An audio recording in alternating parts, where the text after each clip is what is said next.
Hello, que le Seigneur vous bénisse abondamment partout où vous vous trouvez. Nous poursuivons nos résumés dans le livre de Galates. Le livre de Galates comporte, voyez-vous, 6 chapitres. C'est aussi un livre qui est assez rapide dans la lecture biblique en fait. C'est toujours en fait le même auteur, même acteur que dans le livre de 1 Corinthiens, 2 Corinthiens, à savoir l'apôtre Paul. Au début, comme ça, l'apôtre Paul nous parle des anges déchus. Ouais, il disait aux Galates que, attention, parce que quand bien même, en fait, un ange du ciel viendrait à vous annoncer notre évangile, que celui qui vous a été prêché, qu'il soit anathème. Donc, en gros, qu'il soit maudit. Ce qui veut dire quoi? Ce qui veut dire que si un serviteur de Dieu ou quelqu'un vient vous prêcher un autre évangile, que celui que Jésus-Christ en fait a établi, que celui que Jésus-Christ en fait a enseigné, alors il faut le considérer comme un imposteur, il faut le considérer comme un ange déchu. Puisque le Seigneur en aucun cas en fait ne peut se contredire, il n'y a que celui-là en fait qui viendra rajouter de son plus, qui viendra et voudra en fait le contredire. Quelle qu'en soit l'autodonction que cet homme-là peut avoir, mais si il ne vous prêche pas la véritable parole de Dieu, si il ne vous prêche pas en fait la parole du Seigneur, il faut le considérer, voilà, complètement et catégoriquement comme un ange déchu.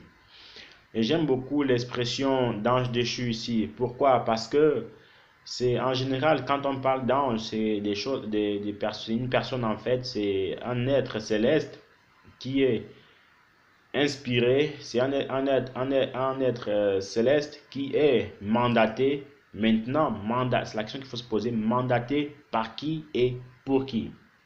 Il y a des anges de Dieu, nous le savons. Il y a aussi en fait les anges du diable. Et c'est aux anges du diable en fait qu'il faut faire attention. Le diable, il faut savoir, il a des serviteurs. Dieu aussi en fait a des serviteurs. Les serviteurs de Dieu obéissent à Dieu. Les serviteurs du diable obéissent au diable. C'est pour cela, il faut vraiment beaucoup prier le Seigneur pour que il nous accorde en fait le don de discernement. Parce qu'avec le don de discernement, nous apprenons qui est qui. Nous voyons qui est qui.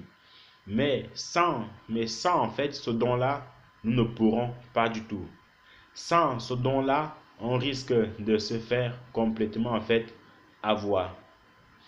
Donc vraiment, prions le Seigneur pour ce don-là parce que de nos jours, il y a tellement de faux.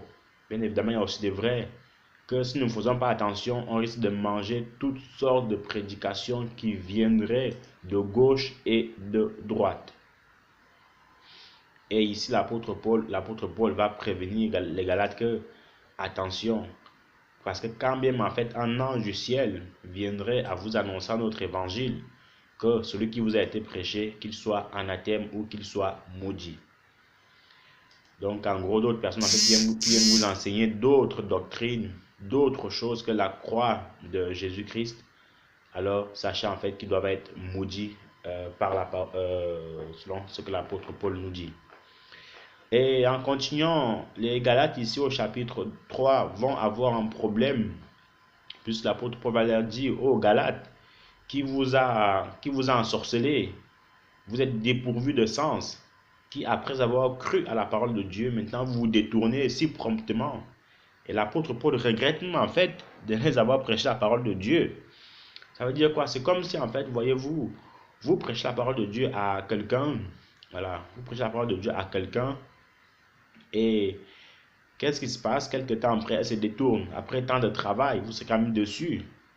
Pas parce que c'est vous qui l'avez fait, mais vous ne pouvez pas voir en fait quelque chose que vous avez essayé de construire comme ça, se gâter, sans avoir un peu de sentiment. Vous voyez un peu. Donc, c'est le sentiment qu'avait l'apôtre Paul, que après avoir travaillé ainsi, vous vous détournez si promptement.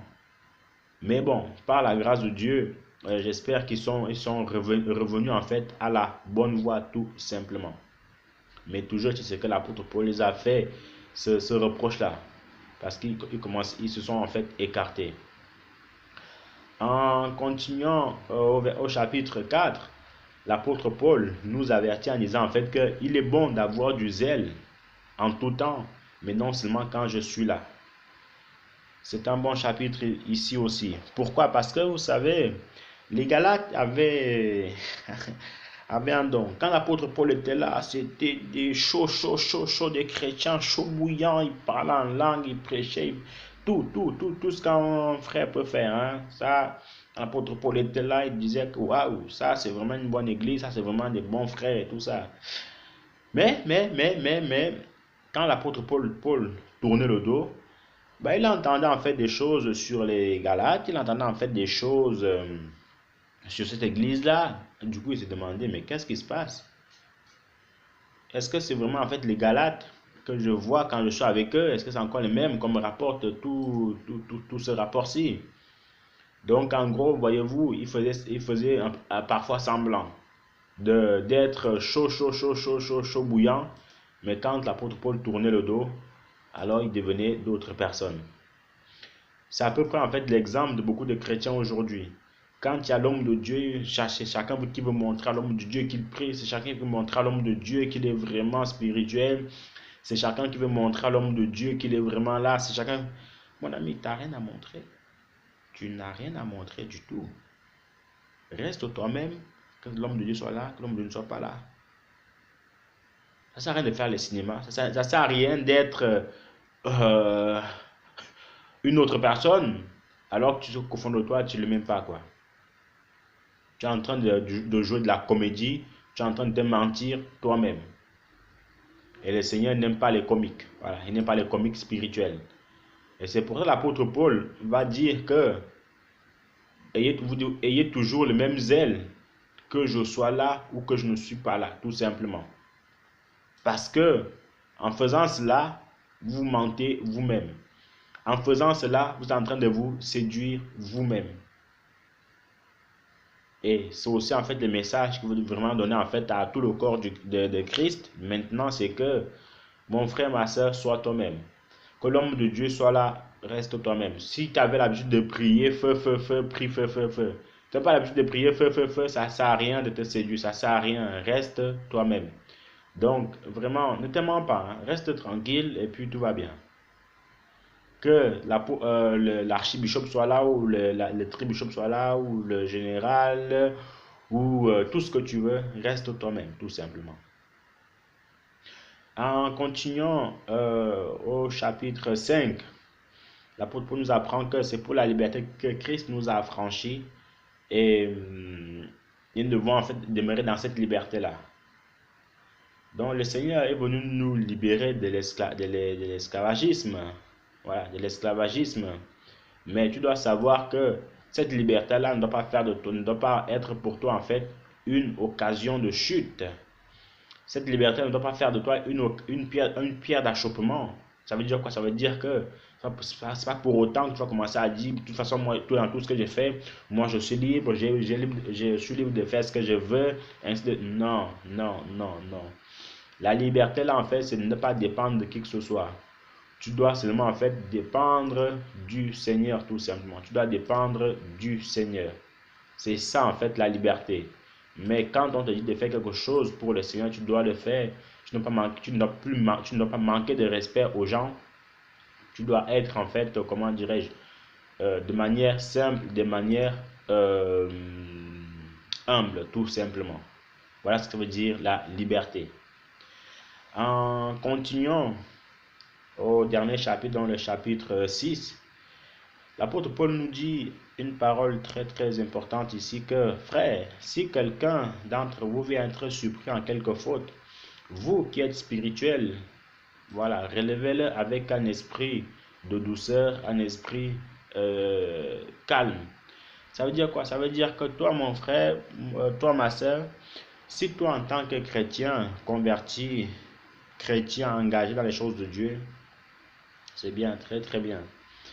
Si tu trouves un frère qui a des difficultés, un frère qui va mal, il a besoin de ton aide, va vers lui et, et porte-lui secours.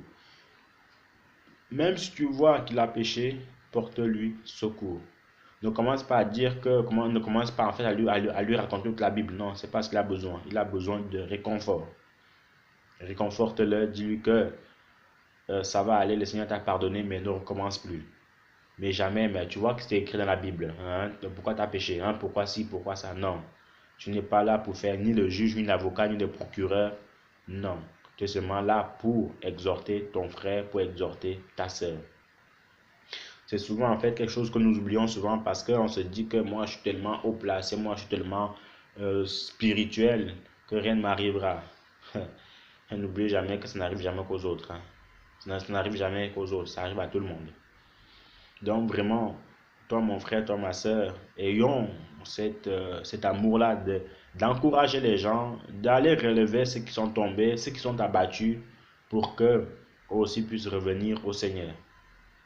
Et non faire le rôle de l'avocat du diable, genre quelqu'un qui est déjà malade et que tu te mets encore à côté pour faire du bruit. Non, pour qu'il ait encore plus mal. Non, ce n'est pas le but. Non, non, non, non et grand non. Donc voilà un peu le petit résumé du livre de Galates. Comme vous le remarquez, voyez-vous, il y a des livres qui sont pas très très longs. Du coup, en fait, le résumé aussi, c'est pas très très long. Donc, on se laisse seulement conduire par le Seigneur. À tout à l'heure pour le livre d'Éphésiens.